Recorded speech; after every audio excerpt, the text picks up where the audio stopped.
सर्वांना श्री स्वामी समर्थ. तर आज अमावस्या होती, त्यासाठीच मी सर्व देवांना छान असं घासून वगैरे घेतलं. देव कशाने घासते ते सुद्धा मी येणाऱ्या ब्लॉग्समध्ये सांगणार आहे. सो देव कशाने घासते किंवा अमावस्येच्या दिवशी मी कोणकोणत्या सेवा करत असते याचा फुल ब्लॉग परवा आपल्या यूट्यूब चॅनलवर ठीक 2 वाजता अपलोड होणार आहे. सो नक्की चॅनल सबस्क्राईब करा आणि ब्लॉग नक्की बघा.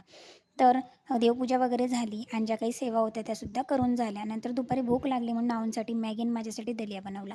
नंतर पुन्हा संध्याकाळी 5 ते 5:30 वाजेला छान चहा बनवला गरमागरम.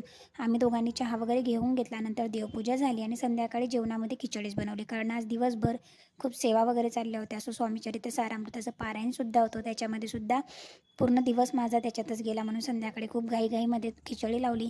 अगदी हलकी फुलकी अशी खिचडी लावलेली आहे.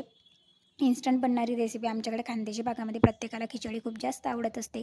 सो अशा प्रकारे खिचडी वगैरे बनवली आणि छान अशी मऊ खिचडी झाली होती. नंतर खिचडी खाऊन घेतली. याची फुल रेसिपीसुद्धा मी बऱ्याच वेळा अपलोड केलेली आहे. तर असा होता आमचा दिवस. थँक्यू.